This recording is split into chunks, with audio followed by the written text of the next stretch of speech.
Welcome to Moments with Marianne. I'm so delighted we're spending this time here today. We have a very special show coming right up. So our guest today is Douglas Noll, who is an attorney turned peacemaker. And Douglas is here today to talk to us about his new book, De-Escalate, How to Calm an Angry Person in 90 Seconds or Less. For over 22 years, Doug has been noted as a business and commercial trial lawyer before turning towards leadership development, problem solving, and peacemaking. In 2014, Doug was honored as a Purpose Prize Fellow by Encore.org, and he's also co-founder of Prisons of Peace. So let's welcome to the show, Douglas. Hi, Marianne. Great to be here. Oh, just a thrill it is to have you here. My goodness, and what a better time than now for your book to be here. I know. We live in a really angry world, it seems. And so tools that can help us navigate that world and create peace in our own lives seem to be very needed right now. You know, and for our listeners, I mean, I know you through I think one of the most amazing gifted people that I've known is Leah, you know, and right. So, you know, I'm so glad that we're able to connect and have this discussion. But I know you're a lawyer, so what started you on this path of peacemaking? Well, it was a fairly long journey, actually. I graduated from law school in 1977 and clerked for a judge for a year and then went into private practice in September of 1978, tried my first jury trial in November of 1978, and then for the next 22 years was a pretty hardcore trial lawyer. During that time, in the mid-80s, I took up the martial arts and eventually obtained my second degree black belt in 1990 when I was turning 40. And my teacher called me in and said, you're done here. I'm not teaching you anymore. You're too arrogant. You're too aggressive. You're dangerous. You know, before I teach you anything else, all true. Humility was not in my vocabulary in those days. You must master Tai Chi. And I didn't realize it at the time, but he was giving me a death sentence because you never master Tai Chi. But I went out and started studying. It's like an onion that has no center to it. You just keep peeling it back. So I started studying Tai Chi, and Tai Chi has two really fascinating paradoxes. The first is the softer you are, the stronger you are. Mm-hmm. And the second is the more vulnerable you are, the more powerful you are. So soft to be strong, vulnerable to be powerful. Well, this did not compute for a hardcore trial lawyer, a secondary black belt used to kicking ass and taking names, you know. I mean, it just didn't work for me. But slowly, as I practiced and then began teaching, and then that led me on reignited a spiritual journey that led me into energetic healing and a whole new spiritual practice. And so I started going very deep within, and this stuff started to get into me until one day, in the mid-90s, I was in a courtroom and cross-examining somebody, and the thought came to me, what the heck am I doing in here? So after that trial, I had a river trip planned up in Idaho with a bunch of friends, and I spent the week on the main salmon, powering through these big rapids all by myself in my raft, thinking about all the people that I'd served. And at the end of the trip, I concluded that I only really served 2 or 3 people in a 22-year career. And that didn't make a lot of sense to me. But I didn't know what I was going to do. So I came back after the trip, and I was coming down out of the mountains. We live south of Yosemite in the central California Sierra Nevada, and I was coming down out of the mountains and to my office, and I heard what turned out to be the one and only public service announcement on our local public radio station for a new master's degree in peacemaking and conflict studies. Caught my attention. And so I went down to Fresno Pacific University where this degree was being offered, and I talked to the people there, and I decided to enroll. And so for a period of time, I was a full-time master's degree student in my late 40s, a 3/4 time law professor, and a full-time trial lawyer. And that was the end of my first marriage. It was a little crazy. Yeah. But these people, my mentors, Dalton Reimer and Ron Klassen, really turned my head around in terms of what human conflict is all about. And I recognized that although the legal system is very powerful for resolving certain kinds of conflicts, the vast majority of conflicts it's being asked to resolve, the law is very ill-suited for that and actually causes more damage than it creates benefit, which is it helped me articulate what the issues were. So ultimately, I left a very successful law practice as a senior partner in a firm, just basically walked out in 2000, doing everything I've told my clients never to do. Have a business plan, have money in the bank, know what you're going to do. I said, I'm done.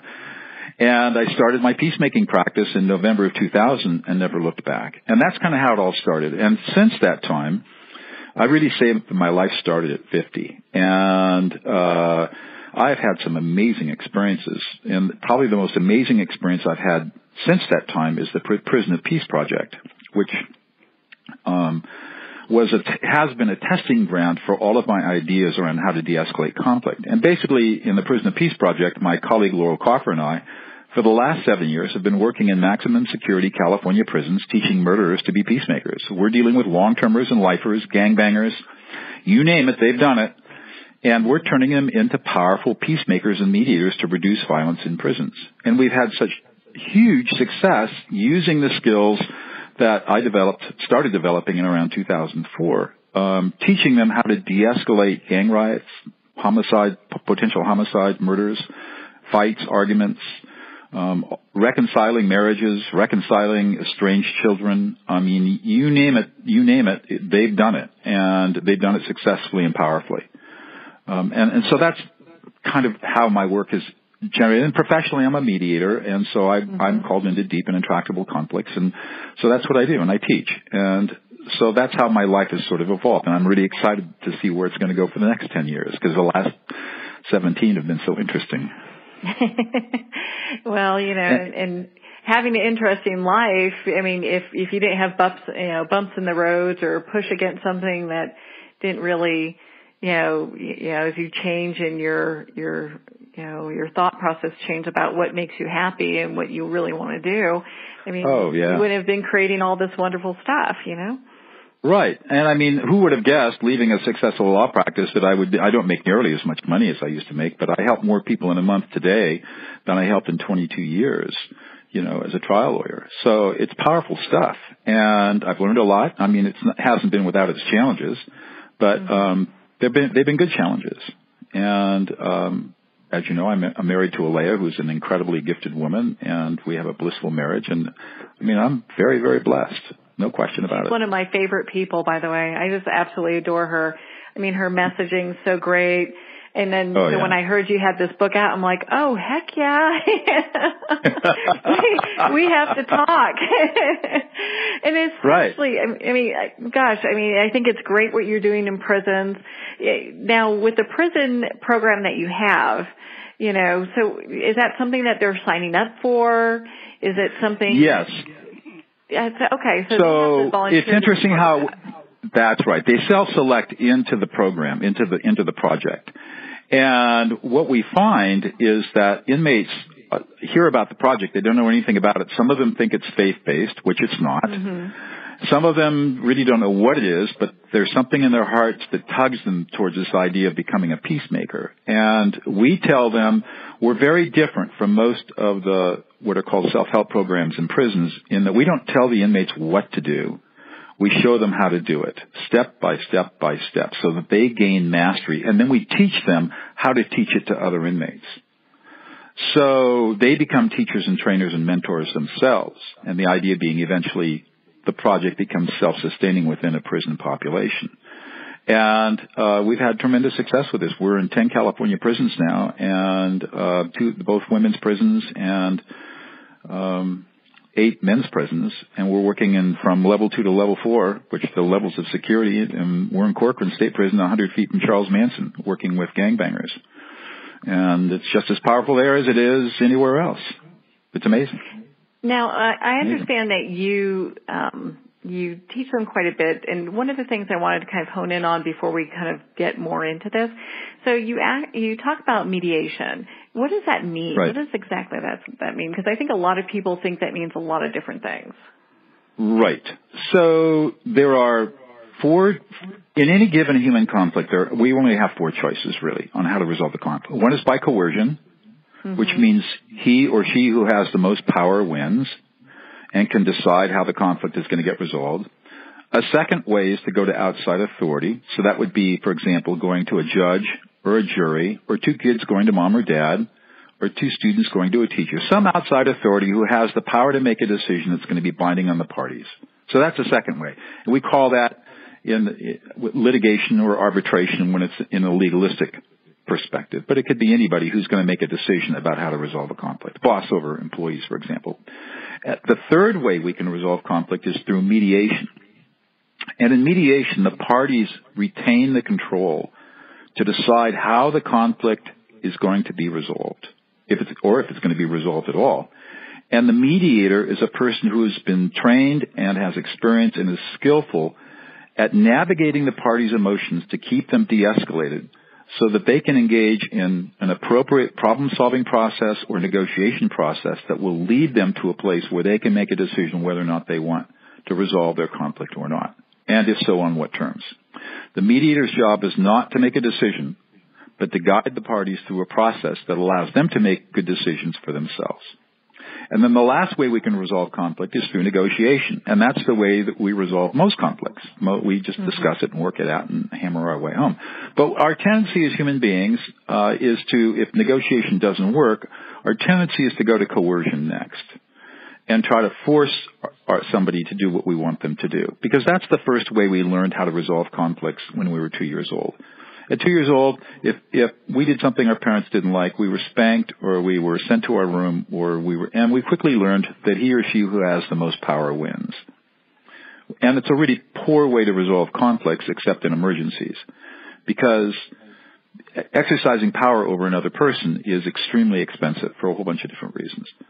So what we're trying to do is show people that if you can't work it out yourselves, then your next step, instead of hiring a junkyard lawyer, for example, to represent your interests if there's a legal dispute, the next thing you should be thinking about is going to a mediator to see if the mediator can help you resolve the conflict. What's really interesting is that in our brains get a huge amount of dopamine or pleasure when we think about vengeance.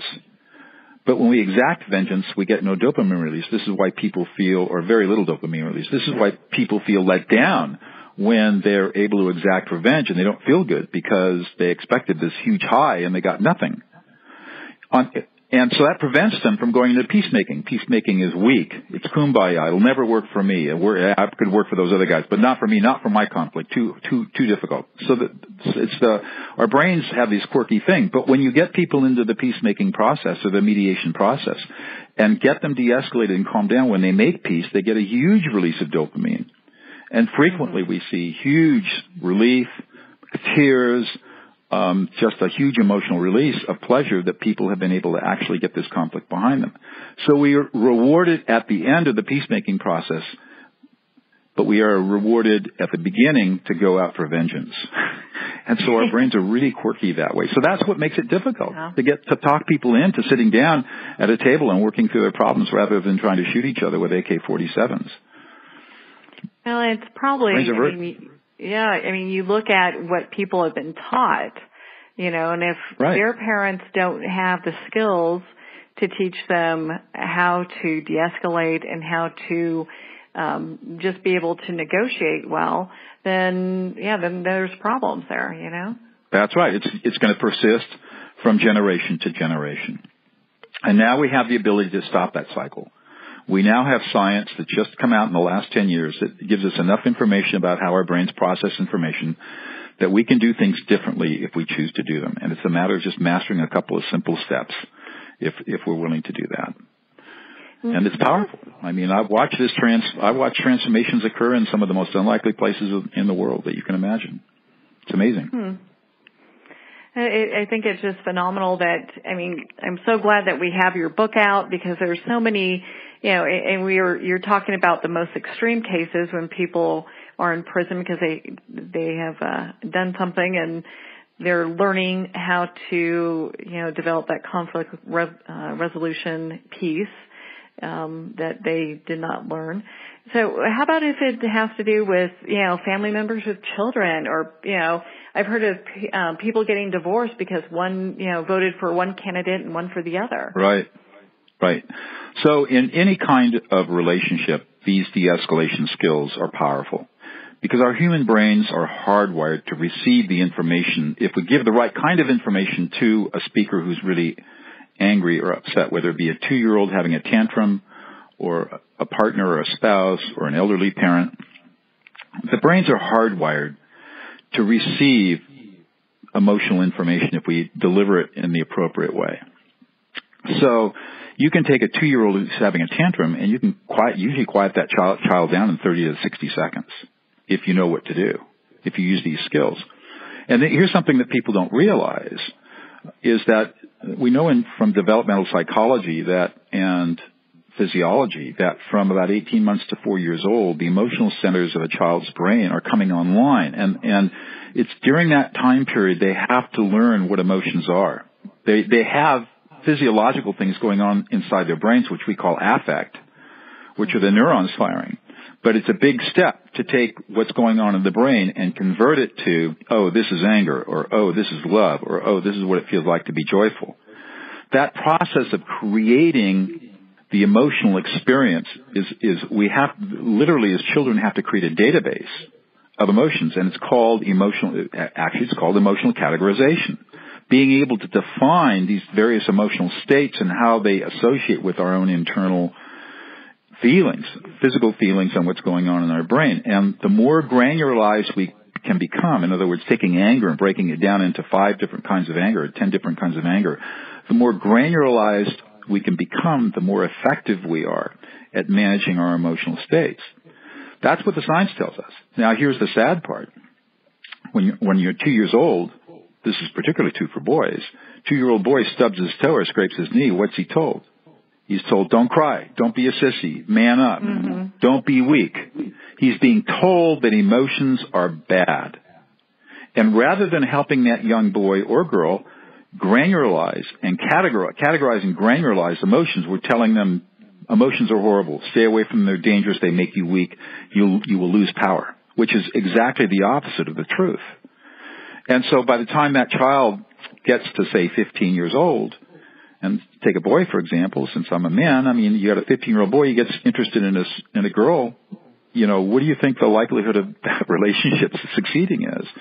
It's going to be a train wreck because he doesn't know how to manage his own emotions. He's never been taught how to manage his own emotional experience. I think most people don't know how to manage that. That's right. Boys, and girls, that's because in childhood, our parents, and I don't knock parents, they didn't know, but it's been going on for generation to generation since they don't know how to manage emotions, and since emotions can oftentimes be extremely uncomfortable, we try to push them away. We don't want to have those feelings of anxiety or fear or upset or anger because they don't make us feel good. So we push them away, and that causes untold emotional abuse. And the Kaiser Foundation has found in its famous ACE study that childhood emotional abuse is the leading cause of diabetes, cancer, heart problems, heart disease, obesity, drug addiction, depression, emotional abuse, physical abuse too, of course, but emotional abuse, even neglect. You can live in a very wealthy, affluent family, but if you're emotionally inconsistent and neglectful, that child has a huge likelihood of suffering adverse adult consequences in physical health. This is important stuff. Yeah. And it's foundational to everything that it means to be a human being. It's just, I find it completely astounding. But, here you're going to the core of it and being able to teach people who have really acted out, extremely poorly to those that are trying to have better relationships with their spouse, with their children, with their coworkers, right. Because you can use these techniques that you've developed with any relationship. Correct. And even with complete strangers. In fact, that's how I tell people to practice these skills. I say, use these on the Starbucks barista first. Low risk social environments where if you make a mistake, it won't matter. Go somewhere where it's going to be friendly. So the Starbucks baristas at 7 in the morning or 6 in the morning, they're trained to be happy. So, hey, you're really happy this morning. And I mean, you start using the skills and just start getting the feedback and experience and confidence that, hey, this stuff really works. And Starbucks baristas love to be labeled. They love the process, because you feel validated when somebody tells you this, when these reflections occur. They feel deeply validated. It's counterintuitive to everything that we think about how people would respond to this kind of reflection. But it turns out that that's the way our brains are hardwired. It's amazing. How long would you say it takes for someone that starts to, they read your book and they're following your process, they're part of your community. How long does it take for them to start making steps in the right direction? It depends on how often you want to go to the gym and work out. How fast you're gonna lose weight, or how fast you're gonna build up your pecs, right? I mean, It's totally based on how quickly you apply the skills. If you apply the skills and practice them, and of course you're going to make mistakes in the beginning. But if as I said, if you just practice in low risk, safe situations for 2 or 3 weeks, it'll start to become automatic within 2 or 3 weeks. If you just do it 2 or 3 times a week, and be conscious about it, practice it 2 or 3 times a week. Watch what happens, observe, learn, try it again. Watch when it works really well. Watch when maybe you made a mistake and it doesn't work so well. Just learn from that.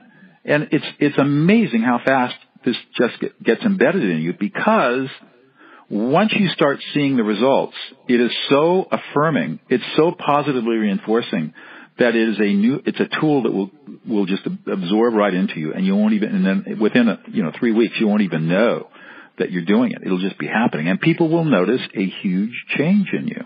They will say, "What's going on? Well, you're really different. What's going on?" And they won't know. But your whole way of being changes for the positive. And it happens to everybody. And that's really where we want to be. I mean, no one wants to have bad relationships with people around them. And, and a lot of times if there is that misunderstanding, it's like, hey, let's see what we can do to make this better, Right. And I think one of the biggest stumbling blocks we have, besides not having the skill set, is that Alea and I were talking about that this morning. We're saying, a lot of times what gets in the way of people doing stuff like this is that they have their own needs that need to be fulfilled. And so they are focused on getting their own needs met. It's all about me, when in fact, if you want to get your own needs met, you have to meet the needs of the other people around you first. And that's a really hard thing for people to do.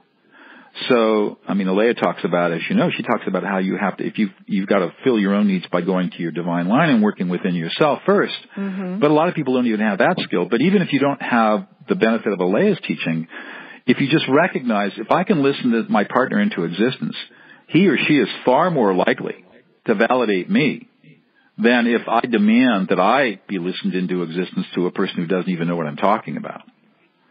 So give to get. Earn your turn. Be an adult, by the way. Well, give before you receive, right? Give the gift of listening another into existence, and then watch what you get back, because what you'll get back is amazing. Now, and this kind of touches on, obviously, this whole entire conversation we're having, but, in your book, you also talk about emotional intelligence and how these skills can be developed, and so what are some ways that people can start, first of all, what is emotional intelligence? Because, there may be people out there that are going, well, what the heck is that? And then what are some of the skill sets that they can start developing for that? Okay. So emotional intelligence is, Daniel Goleman popularized that term. He was a New York Times science writer in the mid-1990s, and he wrote a book called What's Your EQ? And that became very famous, big-time New York Times bestseller, and he's made a whole industry out of emotional intelligence. And his work is based on the work of some research that was done in the 1980s by some experimental psychologists. Anyways, emotional intelligence is really encapsulates 5 different skills. The first skill is to be emotionally self-aware. In other words, what emotional experience am I having in this moment right now? Am I self-aware about my own emotions? Second, can I modulate those emotions? In other words, can I, if I'm feeling an intense emotion or emotion of some duration, is there something I can do to modulate, control that emotion? Third, do I have the ability to act against my emotion? If I'm really angry and want to punch somebody out, can I restrain the impulse to act on the emotional urge? Those are the three inner things. Now, there are two outer aspects of emotional intelligence with others. The first is, can I understand and read the emotions of another person and understand what that person's emotional experience is? And then can I create an empathic relationship with that person so that they understand that I know what they're feeling? That, when you have all five of those skills, you are said to be emotionally intelligent. The problem is that nobody really knows how to teach emotional intelligence. There are millions of consultants and psychologists and books and, websites and everybody preaches emotional intelligence, but very few people teach how to become emotionally intelligent. I didn't set out to teach emotional intelligence, but one thing I did, but I was aware of it. And the one thing that I've learned in observing the work of the people that I teach, not only in prisons, but in schools, school teachers and lawyers and mediators and judges and professionals and other people I work with, is that when you learn this de-escalation strategy that I want to talk about, you're learning the last two steps of emotional intelligence, how to read somebody else's emotions and then how to reflect those emotions in a way that allows them to know that you have validated them. When you do that, you are building a platform in your brain for the first three steps, how to become emotionally self-aware, how to modulate, and then how to resist the impulse to do something that your emotions are telling you to do. So you can naturally learn emotional intelligence and develop it very quickly by using the simple de-escalation strategies I've developed. And I've seen this happen over and over again. The first time I became aware that this might even be happening is when an inmate came up to me one day and said, I want to tell you a story. And I said, okay. So yesterday I was in Medline for medicines, and some guy cut in front of me.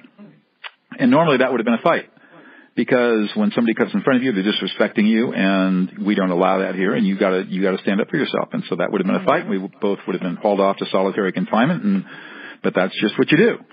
He said, this time, for the first time in my life, he said, and he was smiling, for the first time in my life, I said, wow, that guy just cut in line. I'm pissed. I feel really disrespected. I'm really mad at this guy. And then I paused and said, so what do I want to do about that? What are my choices right now? And he said, I was channeling Doug Noll. He said, what do I want to do about that right now? He said, I can punch him out, but then I go to ADSEG, solitary, and I don't want to do that. Mm-hmm. Is this really a big deal? Is it worth getting into a fight over? No. Do I have enough self-respect that I don't need this guy to respect me? Yeah. Is this guy a jerk and an asshole? Yeah. Okay, so fine, I can let it go.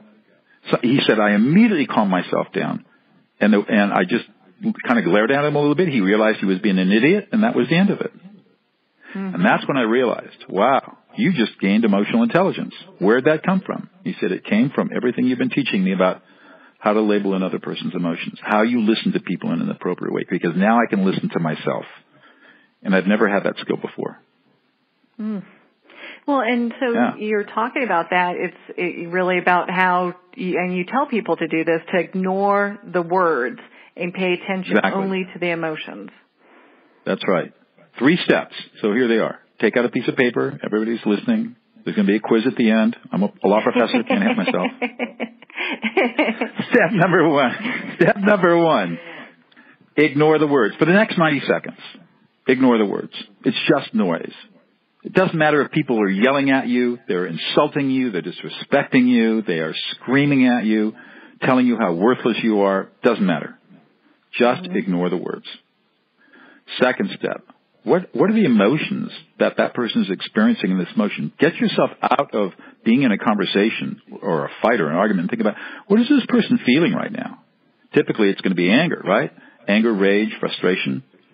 So there are always going to be multiple emotions that come up, but it's going to be presented with anger most of the time, or frustration. And then the third step, and this is what's really counterintuitive, reflect back the emotional experience the speaker is having using a very simple you statement. So I would say, Marianne, you're really frustrated.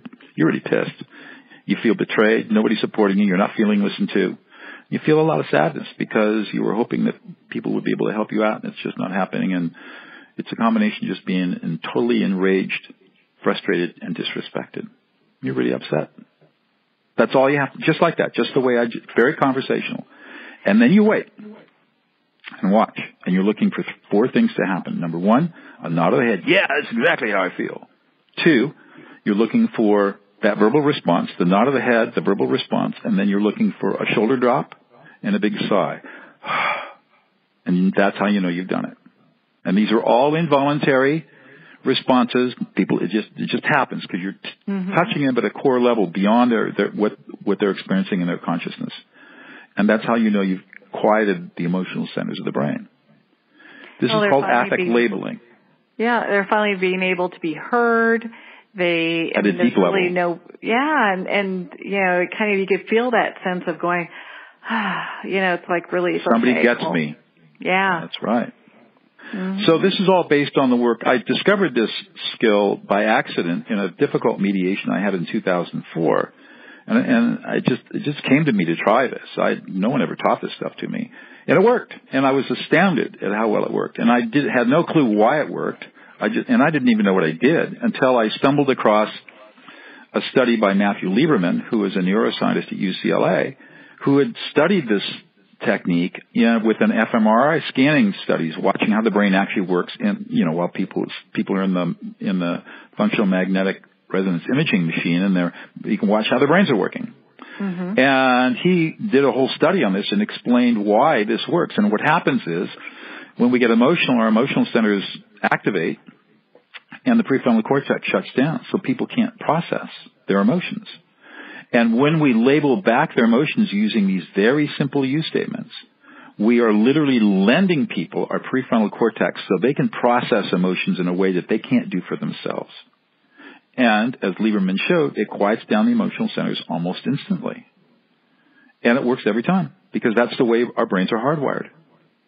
People can't help themselves. They could hate your guts and you can still calm them down. They may still hate you, but they're not going to be emotional. Yeah, it takes that emotional component from that experience so they can hear you. That's right. So you can problem solve. So this is, in my work as a mediator and peacemaker, my job, I've got 2 jobs. One is to de-escalate. The other is to help people problem solve. Can't problem solve until you de-escalate. Mm-hmm. When people are highly escalated, highly emotional, their prefrontal cortex is offline. They can't think. You can never solve an emotional problem with logic. You have to deal with the emotions first. You have to get the brain calmed down, the emotion center of the brain calmed down, get them thinking again, and then start helping them process. And, of course, they'll get re-escalated, and you do it again, and it's an iterative process. You do over and over again. It sounds and like that's what it is. Yeah, it sounds like people really want to learn this technique, the people that you've come in contact with, because it just makes their relationships so much better. It does. Well, it's an interesting. This is all very paradoxical because on the one hand, people want to improve their relationships, but on the other hand, when I explain the technique and start demonstrating to them, they get very resistant. And there's pushback. And the reason is because of our culture. Because, one, we think that if I use a simple you statement, notice that I'm not using an I statement. I'm not saying, gee, what I think you're feeling, Marianne, is that you're angry. No I statements in this. No, that's totally wrong. That will make things worse when you use an I statement. That will get people even more angry. So you have to stick with the you statement. But when you use that, we have our own inhibitions, cultural inhibitions, really, that have been programmed into us that say, I'm being presumptuous, or I'm being manipulative, or how dare I tell somebody else how they feel? They must know how they feel. How can I tell them why should I tell them how they feel? Mm-hmm. And until we understand that they don't know how they feel, all they are doing is reacting to what's going on without thought, without consciousness, I'm lending them my prefrontal cortex for a few seconds to let them process their information, then it starts to work. So people have a hard time in the beginning using these simple you statements to calm people down. They intellectually get it, but at a deeper emotional level, it seems very weird to them because it's countercultural to what we're used to. Which is why I say when you practice this, don't practice it on your spouse or partner or child immediately. Go out and try it on a Starbucks barista for a couple of days. and try it. It's always funny when I give workshops at hotel conferences where there's a Starbucks in the hotel. Those baristas get validated like crazy for the time all my students are going out and validating, They say, what the hell's going on? It's really funny. But you validate it. Try this with people, friends, people where it's low risk. If you make a mistake, not quite smooth about it, it's not going to be a big deal. And do that for a couple of weeks. Practice it. Like learning how to ride a bicycle. Then you can take on something a little bit more difficult. And just ease your way into it until it becomes conversational. And then you will see some amazing things happen. There's some really cool things that happen to you as the listener when you do this. You're not only benefiting the person who's really upset, you're doing stuff for yourself. It's a spiritual practice in one way. This is another thing I discovered. I never set out to do all this stuff. I just discovered this with experience. What happens, it's what the Buddhists call samadhi, which is the idea of being egoless.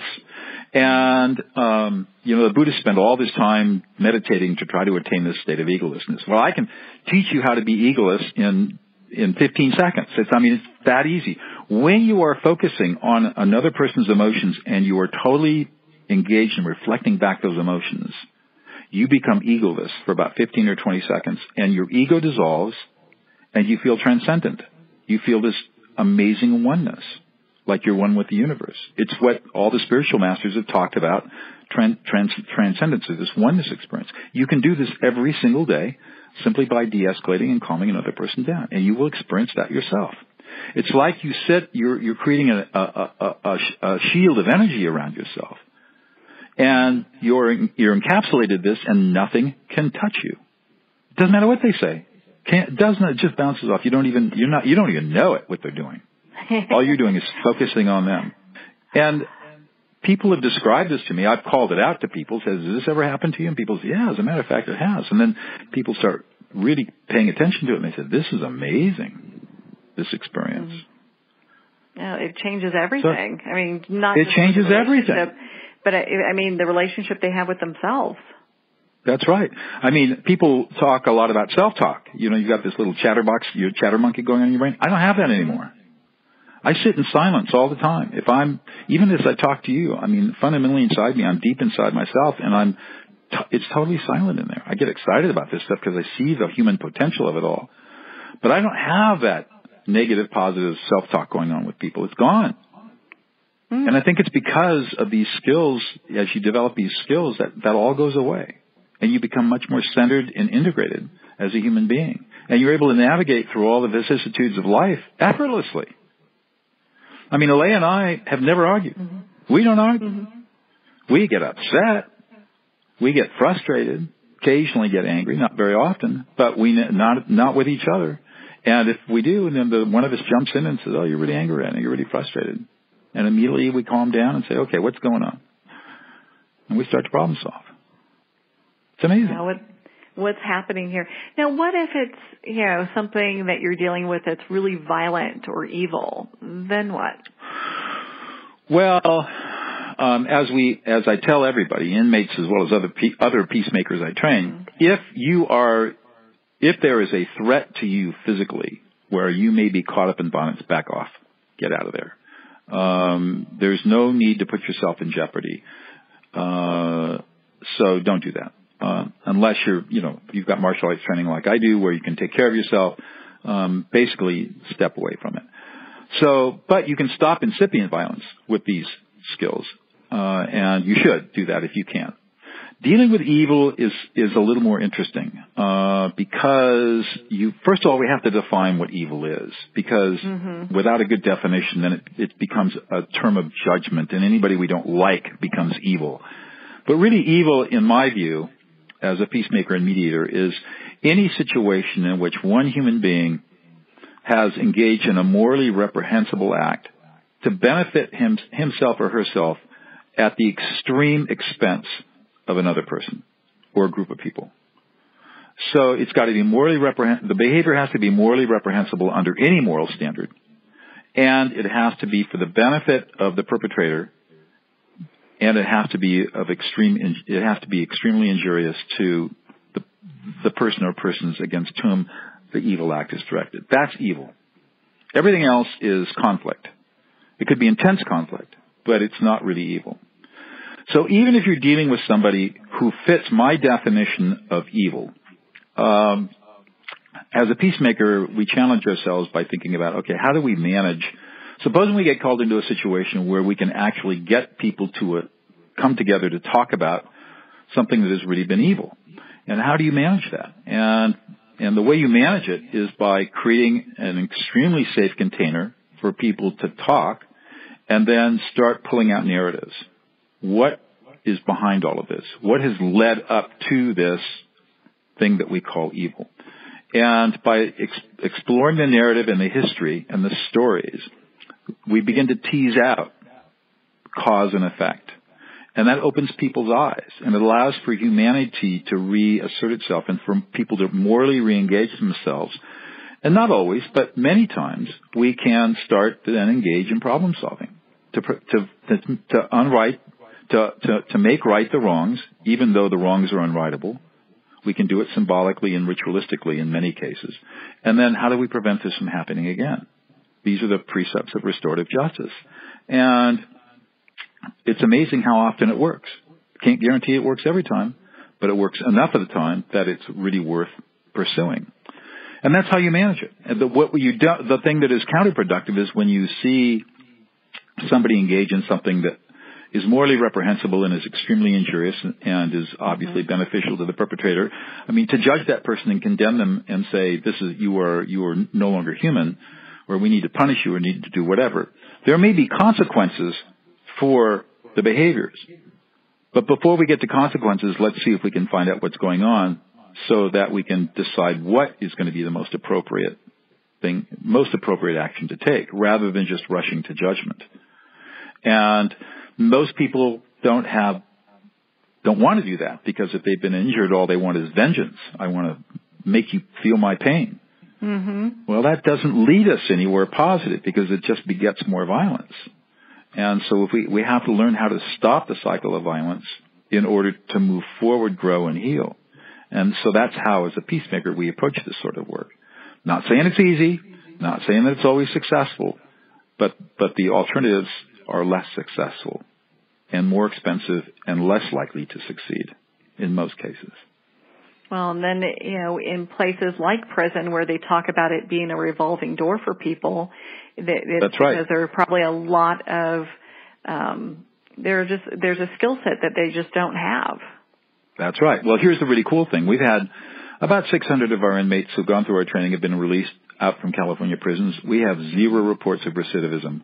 Not one of our trained inmates has gone back to prison. You gotta love that. They're all leading healthy lives. Many of them have got married, going back to school, have jobs, because these skills transform them. Mm-hmm. Well, they see that there could be a better life. It's not just like you hurt me, I hurt you, That's right. Once you learn how to manage the emotional environment around you and how to deal with angry people and how to, rather than just lashing out reactively with violence, you can process it and help other people process it. Then you have a whole new set of tools that allows you to navigate through life, the challenges of life, with much more grace and ease than otherwise. And that's what these people have learned and what we've taught. And it's powerful. I'll just say, the woman who started the Prison of Peace Project, she started it by sending a letter to Laurel, my colleague, back in 2009. She was a woman serving a life sentence without possibility of parole. Never going to get out. And she got a letter of clemency, or sentence commutation, really, from Governor Brown here in California. And she's going to be released this fall as a result of Prison of Peace. Mm. It's because of everything that she's doing, kind of moving her forward, where she can really come back into society and be a benefit. That's right. Absolutely no longer. Not only is she not a risk to society, but she's going to be an exemplary citizen and be powerful to teach these skills when she gets out. Now, I know you've got your fabulous book that's out. Are you planning on doing seminars where people can participate outside of jail? Yeah. I do workshops. My next public workshop is going to be at the Peace Palace in The Hague in October, if people want to go to the Netherlands. I also have an Yeah. All-day workshop. I'm going to be working with lawyers, judges, diplomats, and anybody else who wants to come in and learn the skills.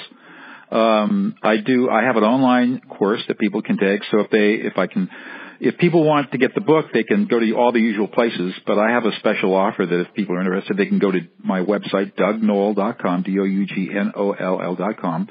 Click on the banner. You can get the book for free if you pay the $7 shipping, and then you'll have the option if you want to buy my online video course, which is a video course that teaches you all these skills over a period of 4 hours. And what I tell people is find a trusted friend, take a Saturday afternoon, go through the course, practice the exercises. There are a whole bunch of exercises. Practice the exercises to go out in the world then in the next week and try this stuff. And that's the fastest, quickest way to learn this stuff.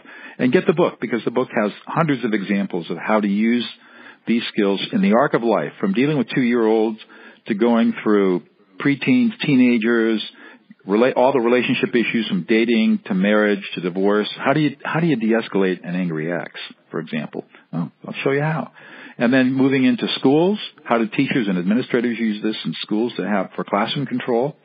And then going into the workplace, how do you deal with an angry, jerky boss who's just a pain in the ass? Use these skills. And then on to political problems. How do we have civil conversations in a politically polarized society? How do you talk with somebody whose beliefs are so radically different than yours that you just cringe? I mean, you just get angry thinking about these people because their beliefs are so different than yours, and you just don't get them. How do you sit down and have a calm conversation with them? Yeah. Again, it's an application of these skills, and that's what I explain in the book, to go through the whole arc of all of this stuff.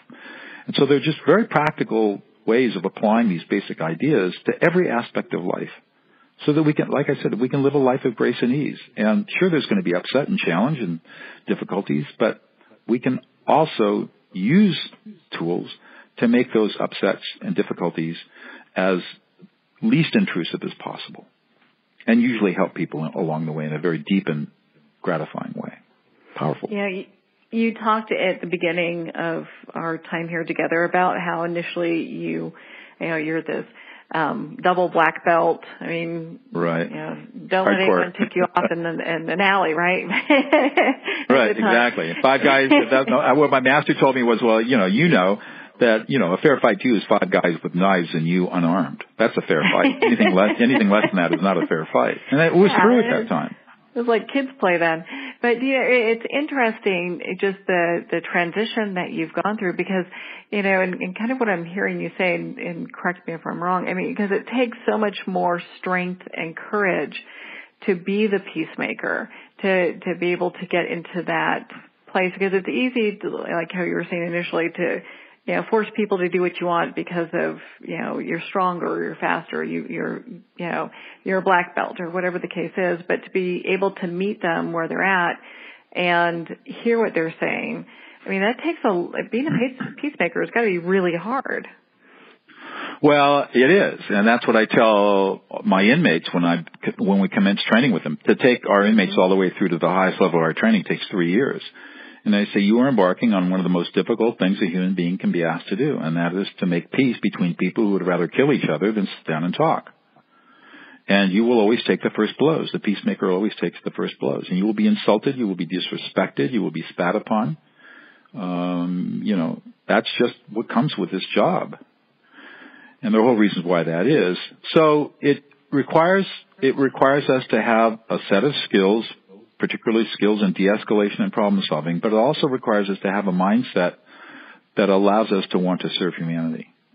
And as long as we are focused on serving others and not focused on our own self-gratification, but we can think about, how do I serve others? How do I help others? How do I help people through this problem? Then it becomes an act of service, and it becomes pretty easy. The moment we start thinking about ourselves and thinking about, how do I benefit from this, or what do I get out of this, that's when we start getting into trouble, because we're not thinking about serving others. And then people will say, well, if you're selfless and serve others, how do you take care of yourself? And the answer is, when you're an adult and you're able to serve other people, being able to take care of yourself becomes effortless. It becomes easy. Mm-hmm. Because you can say no, and you can work in an environment where you have control. You can work in a world where you control things even in crazy situations, you still have control, a lot of control. And so everything just becomes a lot easier. So yes, it's difficult to make the mind shift to that state of service to others, being a peacemaker, mediator, learning how to de-escalate and problem solve.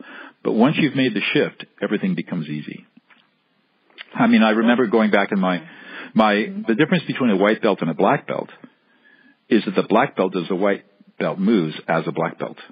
The white belt learns how to be a black belt. The white belt learns black belt moves, but does them at the white belt level. The black belt does the white belt moves at a black belt level. Same skills, same techniques, just done differently, faster, smoother, more powerful, because you get that technique. It's the same thing in life. You can be a white belt, you can be a black belt. How much do you want to practice? How much control and power do you want to have in your life by serving others, as opposed to looking for others to serve you and fill your needs? And that's a big shift for people to make. Mm-hmm. Well, and there's such a great amount of personal freedom in that when a person can look at any situation, regardless if it's boss, kid, spouse, whoever, stranger, anyone they meet with, that they can, stay in control and not be, just reacting. They can really be more in the place where they're choosing on how they would like to respond. And the beauty of that is when you become non-reactive and non-critical, even in the face of deep insult and disrespect, you're in control, and you can make a choice. And I've done this plenty of times. I say, you know something? This is not an appropriate time for us to be talking. I'm leaving. We're complete here. And I get up and walk. This is in business situation where this has happened. I said, we're complete here. And I get up and walk out. Mm-hmm. And I can do it with perfect finesse because I've never lost my cool. I've never been insulting or disrespectful, but I have boundaries. You cross those boundaries, to a degree that are unacceptable to me, and I'm done. And I can get up and walk out, and no consequence. Well, and that's powerful when you can do that. Well, and it really keeps you, regardless what's going on around you, really keeps you at your core, and you're not, getting kind of sucked into other people's story that they probably don't even realize that they're playing out over and over and over again. Exactly correct. Yeah, that's right. They don't know that they're playing out these stories. It's a programming that they've learned probably since the time they were two years old. And this programming was effective at one point for them, but is no longer effective for them. But they don't know that they're doing it, and they don't know how to get out of it. Mm-hmm. But that programming doesn't have to affect you or me. I can de-escalate them, problem solve with them. But if they want to persist in their programming, that doesn't mean I have to be in the room with them. Yeah. And I choose not to sometimes. Mm-hmm. When you've been going through this process and teaching people this, have you found that overall people's experience of you is just a more positive?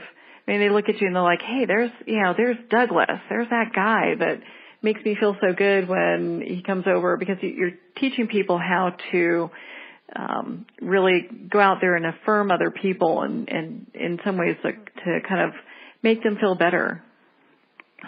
Well, I think, of course, whenever you teach something that people find valuable, they are grateful and express their appreciation. But the stuff I listen to is not what people say to me or how they affirm me. I'm more interested in how they perceive other people perceiving them. I can't tell you how many people have come to me over the years and have said, in using these skills, people are looking at me differently now. They're treating me differently. They're saying, "Hey, there's something that's changing you. I want to be like you. What are you doing that's so different? I want to be like you. Can I follow you?"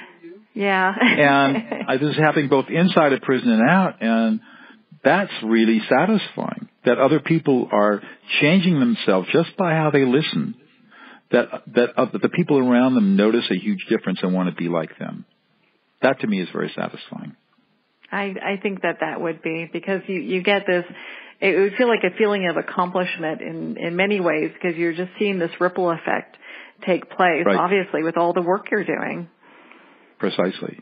And it's just fun to watch. So it's not about me. I mean, I'm perfect. I'm a happy guy, and I've got a blissful life, and I don't need any. I got more accolades and my walls full of box tops that I've earned over the years, or given to me awards. I don't need any of that stuff anymore. What I want to do is have other people be able to say, hey, I see a change in how people are looking at me, and they look quizzical and say, hey, people are coming up and saying, what are you doing? I want to be like you. What have you learned? And that gives them the opportunity to say, hey, I got something to show you. You're not going to believe this. And that's how it spreads virally. Well, Dean, I think we have a few minutes more here before we kind of come to the end of our time. What final thoughts would you like to leave our listeners with? I think that the thing that I want to impress on people is that we are 98% emotional and 2% rational. Mm-hmm. So all the learning that we've all gone through that tells us that we're rational beings, we make rational decisions and all, that's all wrong.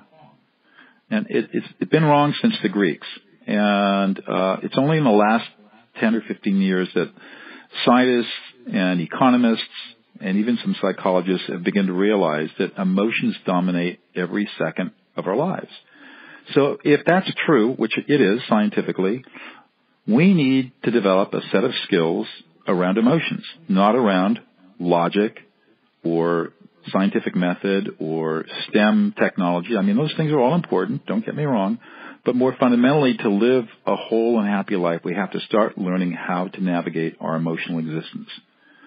And so the basic skill of listening to another person's emotions, ignoring their words, and reflecting back their emotional experience is the most foundational step we can take to start learning how to be totally in touch with and manage and be one with what makes us human, which is our emotions.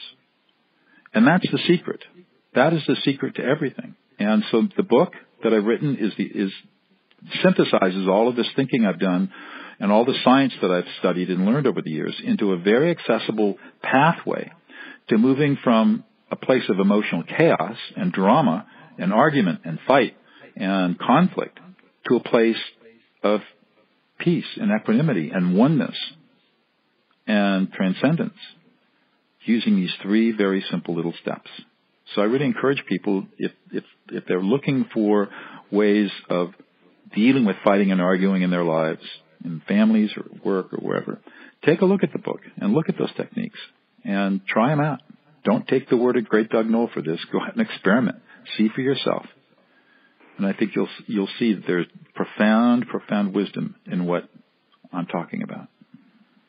Well, I highly suggest that people go out and pick up your book, De-Escalate. And gosh, what a great time to do this, because they can go on your website and get a free copy just by paying for the shipping for that, the shipping and handling. Mm-hmm. So, what a perfect time to go ahead and pick it up and start changing their lives and moving things forward. Now, Doug, where can people connect with you and be part of your community?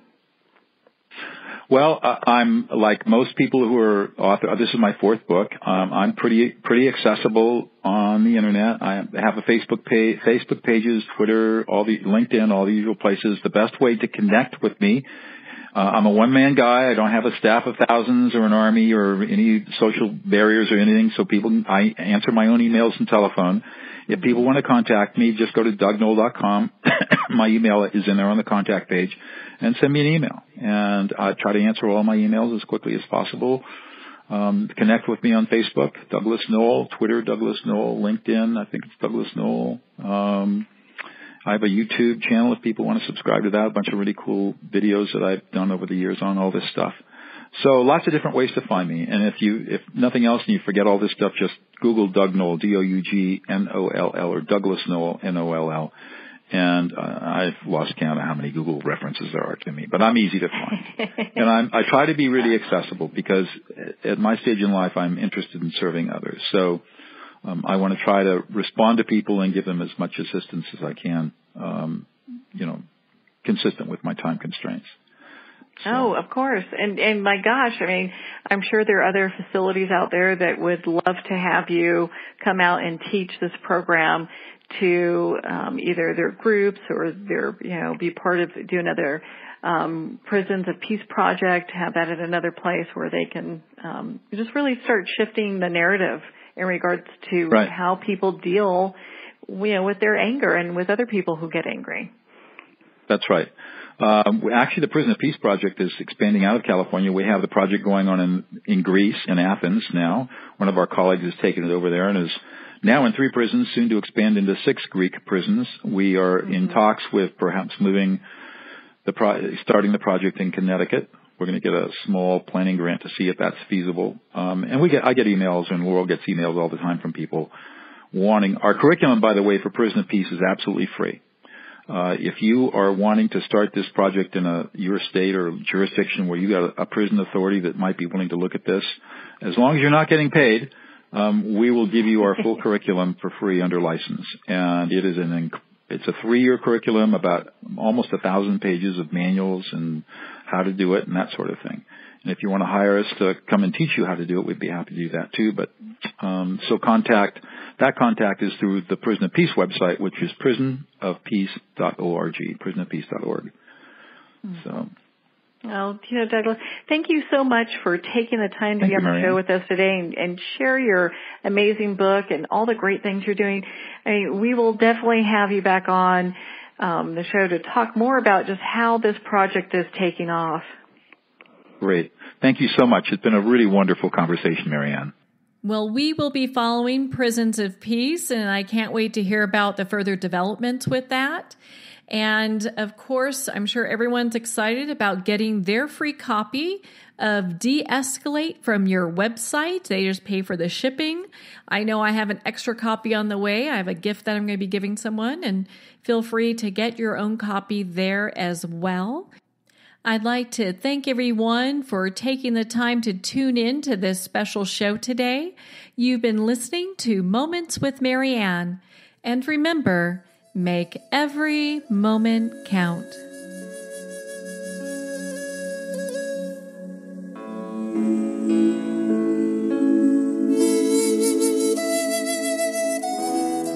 In a single moment, your life can change. Moments with Marianne is a transformative hour that covers an endless array of topics with the best of the best. Her guests are leaders in their fields, ranging from inspirational authors, top industry leaders, and business and spiritual entrepreneurs. Each guest is gifted and a true visionary, a recognized leader in her own work, and while teaching others to develop, refocus, and grow, Marianne will bring the best guest and sometimes a special surprise. Don't miss this. You never know just which moment will change your life forever. Moments with Marianne airs every Thursday, Friday, and Sunday at 8 p.m. Eastern, 6 p.m. Mountain Time. Make sure to tune in and visit momentswithmarianne.com for more information.